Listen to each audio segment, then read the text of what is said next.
Oh, Dixon. Dixon's lost right rear. Tire. There you see the right rear bouncing further down the pit lane, sitting up on there. That's going to be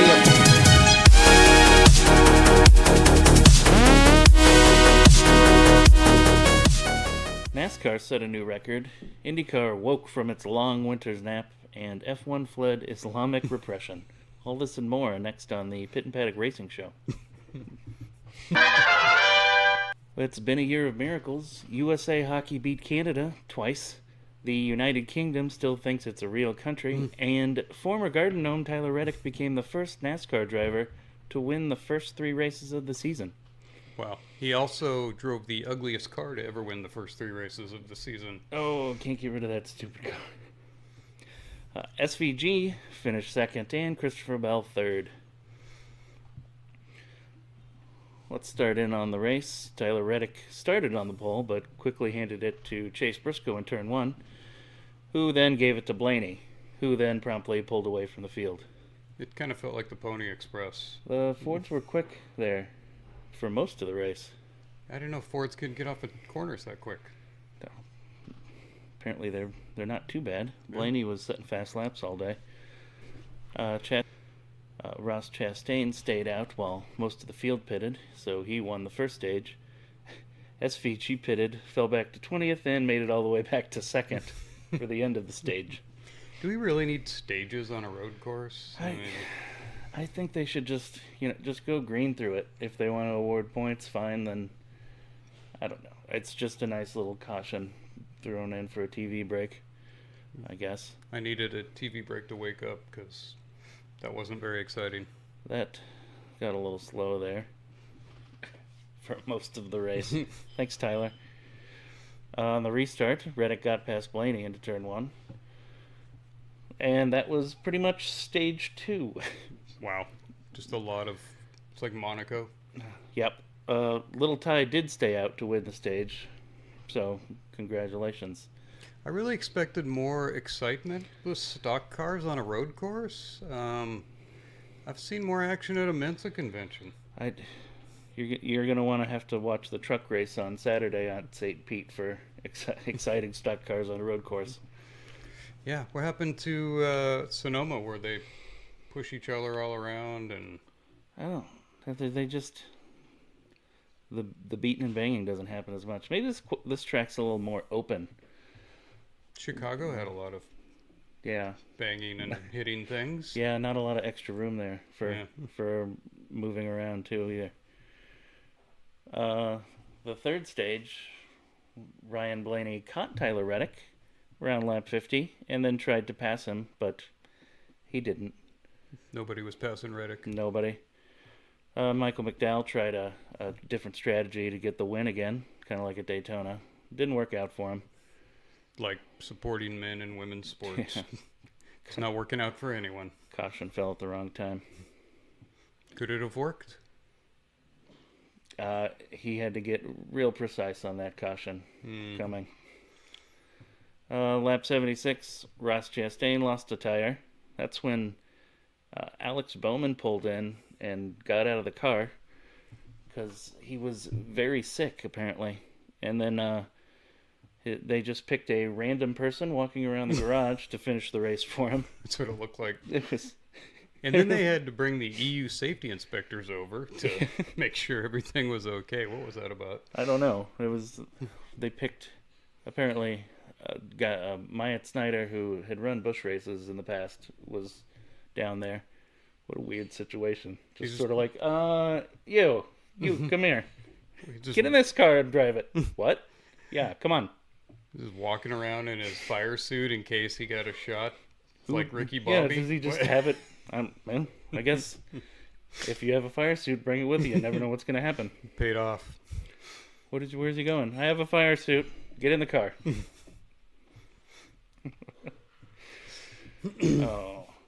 Connor Zilic and Zane Smith spin into turn 1, which gave Reddick the lead and SVG up to P2. That left pretty much a battle between those two for the rest of the race. SVG catching up, not really doing anything. I was getting nervous for Reddick when I heard SVG up to second and climbing on, because he is the master on the road course. I thought he might do something, but Tyler Reddick held him off. Yeah. And didn't get around him.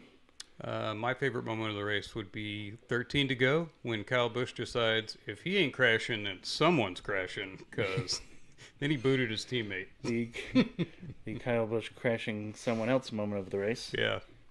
He's going to crash. Somebody's crashing today. It ain't me. And then it comes down to the Alex Palou of NASCAR winning his third straight race. Tyler Reddick. Were you rooting for him at the end? Eh. I was kind of just, because I kind of feel bad for the little guy. He had a rough year. Yeah. He didn't... it's kind of a tough 3 tracks to win on, too, to start off the season. 2 super speedways, which are kind of random, and then the road course. We could call it a triple crown if the second race had been like a 1.5-mile track. Yeah, it needed a short... Well, if he gets a 4th one at a Phoenix, then that's pretty impressive. Oh, that would count. Yeah, that 4 in a row. I noticed that the camera drone did donuts since the car can't do donuts. Thanks, NASCAR. What did he do this time? Did he just get out of the car? I think he did burnouts, but then the camera drone did circles around him or something. fake you into thinking he's doing donuts? Looked like he was doing donuts. Is the 3 straight wins part of the 2311 settlement with NASCAR? It definitely is. I saw that on Rumble. Yeah. So it must be true. They're in that meeting trying to settle. Yeah. And we also want to win the first 3 races. Absolutely not. All right. Back to trial. Fine. Fine. You can have the first 3. Has anyone else done better than that, other than SVG on road courses? Who was the tall, curly-haired dude that they used to bring in as a ringer all the time? Boris? Oh, Boris said? Yeah. Did he actually win, though, or he just... He never won in the Cup. He won in the Busch Series, I think. They used to have him a lot more. They'd bring in the guys for 1 or 2 road course races. NASCAR kind of put the kibosh on that, didn't they? Then the actual drivers decided that they should get good at driving on road courses. Well, you could just practice on sims or something and get good. Since that was now a famous three-peat, Pitt and Paddock decided to bring you other famous three-peats throughout history. Number 5, the Apollo moon landings from 69, 70, and 71. 3 successful moon landings in a row. Which one did the guys all burn up on then? Was that like the 4th? Oh. Or 5th? I don't know. I thought Apollo they made 13. it back. They made it back, though. Which one did the... there was one where there was a spark when they were still sitting on the pad. I think that was early. Okay. So we didn't start the streak until after that. Yeah. Okay. That was a rough go. Number 4, Fidel Castro. He had 3 elections in a row between the 60s and 80s. Did he? Wow, good. How did he win those? That's amazing. I don't know. Tough competition for Fidel. The opponents always seem to die mysteriously, though. Rough. Good for him, though, winning so many great elections. Yeah. Number 3, I think, is the Iron Lady, Margaret Thatcher, 42 to 50. Margaret. Yeah. She was the one who told Bush, "Don't get all wobbly on me, George." It's got to be hard to be upscaled by a prime minister from England. Number 2, USA for winning World War I, II, and III all in a row. We did some good work there. Yep. Especially the 3rd one. We really took care of that one. Yeah. You didn't even know what happened. No. And number 1 was Donald Trump winning the presidency in 2016, 2020, and 2024. 3 in a row. Heck of a three-peat he got there. Good job. The refs screwed that one up. Yeah, they did. Back to NASCAR, I was wondering, I think there were 3 or 4 drivers. Allmendinger was carted out on an ambulance. Bowman. Again. Yeah, that seems to be a pattern. Bowman had to get out of his car. Larson, I heard mentioned on the route. All of them had cool suit failures, which every time we go to a hot track, there's 5 cool suit failures. What Can we get some cool suits that actually work in the sport, or what's the deal with that? I don't. It's ridiculous. Iron Man has a cool suit. That is pretty cool. Yeah. I would like Dr. Fate. He wasn't real popular, but He's got a cool helmet. yeah, he's got a cool. That's back when you wore underwear on your outside Oh, as a superhero. those superheroes. You know, they could not go to hot tracks during hot times. I don't know. It's like 79, and they think it's the hottest day of their lives. Oh, quit whining. Just because it's 110 in a stock car all day. Oh, whining. Yeah. Put the motor in the back, and it won't get so hot. Roll the windows down. Yeah. Doesn't Formula One have the kind where you like plug the suit in and it circulates cold water? That's what that kind is supposed to be. Does well- the F1, do they break all the time in Formula One? You'd think those engineers could get a handle on it. Maybe don't buy the cool suits from China next time. Timu cool suits. Yeah. Don't do that. It's time for best and worst NASCAR paint schemes for the COTA race. Best? What did you like this week? Kyle Busch, the number 8 car, he had a root beer car this week. It was pretty cool looking. Yeah, I like the mug of root beer. Not a great selection, but that car was pretty neat. I tried to make homemade root beer once. How'd that go? No. Like mud mixed with bark. It was really Rough. like natural root beer the way it used to be, not like today where it's flavored syrup with some carbon dioxide. Just corn syrup and food coloring. Yeah, it's better today. Mine was awful. They all sucked except for Busch, so I had to go to the Busch race, and I went with Algiers in his number 7 corn car. Oh, a corn car. It looks cool. Even the numbers have like corn kernels on it. That's always a good one. Yeah. My bad car was the number 3 car. We got another warning label taking up the whole hood on the car this time. I hate those. It looked terrible. What was the drug? Brez tree or something. I'm getting old drug. One of those. Yeah, I don't even know what it does. Well, while I was checking out Busch, I decided to go with Alfredo in the number 96 Protein Rice Treats car because those are the gayest colors I've ever seen on a car. It's like pink and turquoise. Plus, I don't want to know how you get protein in rice. Just don't want to think about it. And obviously, the honorable mention is Reddick once again in the ugly-ass Chumba Casino car. Man, they got to work on that. Please, I hope it's something different this week.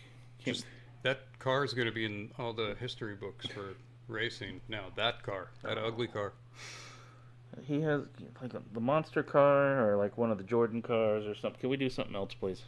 Can we? How about just red with a white stripe? That'll be good. Yeah, anything would be great. Coming up next for NASCAR, we're heading to Phoenix, where we really hope it's not going to be a hot spell. I really hope it's not going to be a hot spell. I think I was seeing like highs of 80. Okay, That's doable. I'll handle that. Hope nobody dies in the car, though. Yeah. Unless it's Alex Palou. Hopefully their cool suits work. Yeah. That'll be a good comparison. IndyCar cool suits versus NASCAR I'm cool gonna suits. sneak down there and break his hand. No, I don't know. Pablo? Yeah. Nothing terrible, just, maybe have him sit out a race so we can make an interesting championship again. Put on a press shirt and then go back and like cut some cords in his cool suit. I'm going to give him the wrong address to the Speedway. On to Formula One news. Netflix announced a deal with Apple where Drive to Survive will be available on Apple TV and the Canadian Grand Prix will be streamed live on Netflix. For the Canadian Grand Prix, Max Verstappen will be replaced with a black lesbian, while George Russell will be replaced by a pansexual Pakistani. I'm sure that's what the crowds are clamoring for. Well, Netflix thinks so. Yeah. Hey, at least now I don't have to steal my cousin's best friend's Netflix account to watch Drive to Survive. When does that start, by the way? I think it's already out. I'll have to check that out. Is it on Apple? I don't know. I haven't looked yet. Okay. It should be, I guess. Formula One driver Charles Leclerc was secretly married to Saint Milieu, No. breaking the F1 driver trend of just living together in sin forever. Formula One driver Charles Leclerc was secretly married to Saint Milieu, breaking the F1 driver trend of just living together in sin forever. Actually, Leclerc said he did it so people would stop trying to pronounce Mew's last name. Yeah. No one has to say it anymore. We just call her Mrs. Leclerc. Miss Leclerc. Mrs. Chuck Leclerc. I was starting to call her just Mewtwo. I like that one. That's Yeah. At least I can say it. weird French names. Oh, the French. The FIA announced they may have to postpone the April Middle East Grand Prix due to Iran randomly firing missiles in every direction. Fernando Alonso was seen reporting the track coordinates to the Iranian Republican Guard. Right over here and over here. And then we can't use the track. I was thinking that Lance Stroll could probably just race an F2 car instead. Like, can't be worse. It's probably about the same. Yeah. At least it'll run. Yeah. So it's April, so it's right after China and... Yeah, there's two of them, and what do they got? Qatar and Saudi. Somebody tell Trump to hurry up the bombing campaign so we can have racing. Yeah, let's get this wrapped up. Yeah. In Formula One, more news on Compression Gate. They made a rule change that says that they will test the engines for compression while they are hot and not while they're cold. But they're not going to start till June. How very European. I know. So Mercedes gets their advantage, but only till June. And then they have to nerf their engines. So Mercedes hoping they can just build up enough of a cushion until then? They might. They very well might. The Monaco mandatory 2 pit stop was dropped after the FIA realized everyone was just napping anyway, so it doesn't matter. That was a Band-Aid on a really big, festering, open wound of a race. What did it help? It really did nothing except make team principals worry. There have been rumors of Aston Martin start and parking at the Australian Grand Prix coming up due to their god-awful Honda engines. I'm not sure if that's exactly what's going to happen. So you do a couple laps and then just quit. Yeah, that's a lot of equipment and money spent getting your whole team somewhere just to run a lap or two. Sounds a lot like the Biden campaign. You know what? We just quit. Never mind. Yeah. What about all this money? Too bad. Suck it up. Give me an ice cream. Coming up next for Formula One, the Australian Grand Prix, March 7th, this coming weekend. We finally get to see who's sandbagging and who's got a car. Yes. Finally. This is usually either the best or worst race of the formula. Some pretty big surprises, too. Yeah. I want to see how far back Cadillac is. Do they beat Audi? We don't know. Nope, they better beat Aston Martin. Wait, does that make 4 engine manufacturers? Mercedes, Ferrari, Honda, Audi. Cadillac. Cadillac is Ferrari still. Yeah, they're Ferrari. All right, it will be 5. They're supposed to be at some point. IndyCar made it to St. Pete just in time for the sweltering heat. Sorry, NASCAR truck guys. But it was just more Alex Palou winning anyway after their team outsmarted everyone else on how tires work. Scotty Mack and Lunge Guy filled out the podium, and please can we not do this again? S-Mac got everybody's hopes up with a quali pole position, and that didn't work out because Penske's still not smart. God. Well, lap 1, Mick made it a whole half a lap into his first race. Good work, Stingway. And he took out Ferrucci also with his little dive bomb move there. We should call him Pine Tree. Stingray Rob's name. Yeah. For taking out a Schumacher. Yeah. Rude. Not a super exciting race until lap 12 when Malukas' flat-spotted tire blows up after 10 laps of vibration. Not the good kind. The tire just went everywhere. This is why you don't flat spot your tires. That was a dramatic tire explosion. Yeah. Lap 40, Dixon lost a wheel, and he was out of the race. That was a really cool Dixon losing a wheel. Yeah. Like, that's going to make the replays right there. That was fun. Gotta remember that part. The wheel landed in another tire. Like it was like a 3-point Bouncing. shot. Yeah. It just stops right there. Yeah, it was a perfect shot. Dixon's yellow helped Palou take the lead, which he then only increased when he had clean air. Isn't it great? Just like last year. And then the Tyler Reddick of IndyCar wins, leading 69 of 100 laps. Very exciting. God, I can't do another season of this. Palou and Palou and Tyler Reddick just winning every race. Yeah. Meanwhile, Formula One has a new and interesting winner. Is that what's going to happen this year? Wow, that's going to be shocking. You know, I did want to call out to the announcers on Fox. Can you shut up about how great Palou is? Nobody cares. It's very early in the season to start doing this. Jeez. Any driver that's winning, they're just the greatest driver ever, and they're so awesome. And don't say masterclass. If you say masterclass, I'm coming down there. I'm gonna save my at-track drinking game masterclass. Masterclass. It's gonna be rough. Masterclass. Shut up, Townsend. Don't say it. You know, the starting grid seemed way too full of people for an IndyCar race. It was packed. Yeah, it was packed. I was starting to wonder if they were all paid by George Soros to be there. I was looking for some anti-Trump signs somewhere. There are a bunch of signs that all look the same. Yeah. Wow. There's not that many people in that part of Florida. Oh, huge crowds over the weekend. Yeah. Everyone was there for the trucks, obviously. Yeah, I think one of the drivers was complaining about when NASCAR joins them, then they end up being the support race. For the trucks? Yeah. I don't think so. Do you remember going to the Las Vegas race when it was Champ Car and NASCAR trucks? Yeah, that was cool. And then Paul Tracy, NASCAR trucks went first, and then Paul Tracy got on the mic to ask people to stick around for the IndyCar race. That was when they were. Was that Champ Car? Yeah, during the split. So that was some rough times for the series. Sebastian Boyga's front cowling blew off, and he had to race with the air hit, and he still won. And he complained on the radio the whole time. Yeah. Oh, that was fun. Yeah. Well, paralyzed IndyCar driver Robert Wickens was inducted into the Canadian Motorsports Hall of Fame. His display will be right next to the assistant scooters at the entry.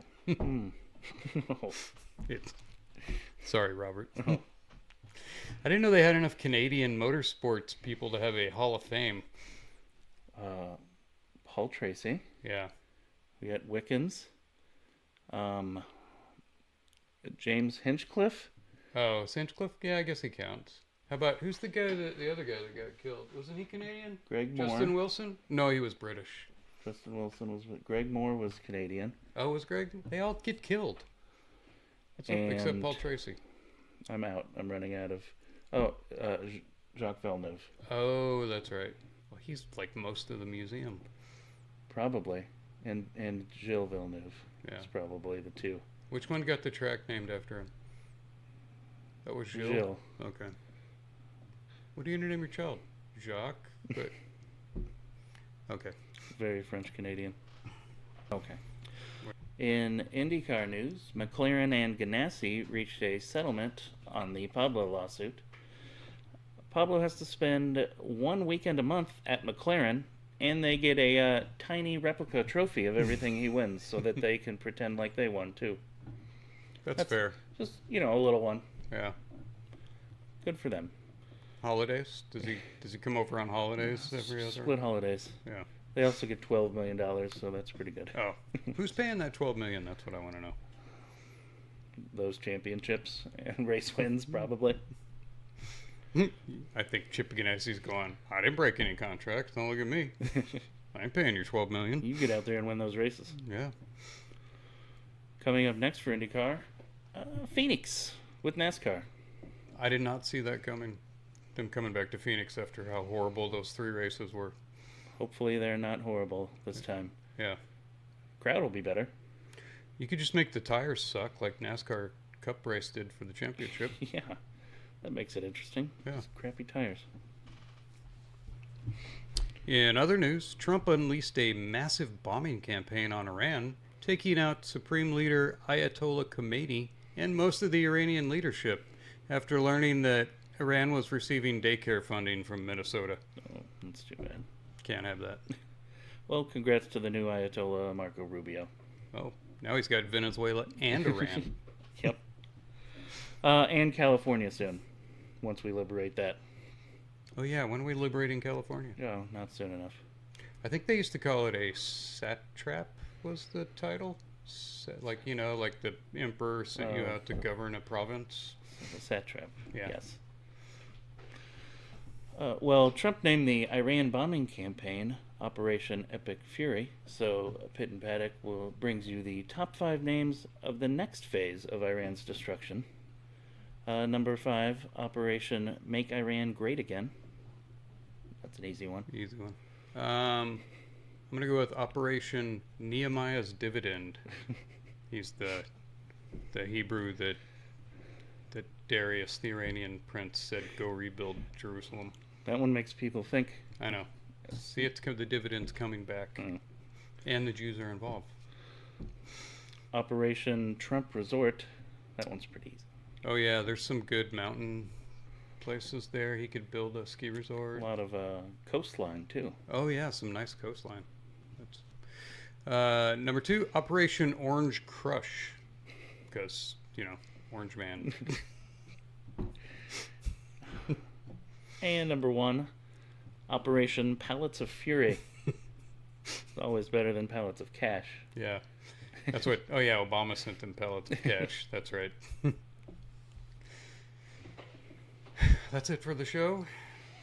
Next week, triple header. And we're all back. Yes. Everything's back.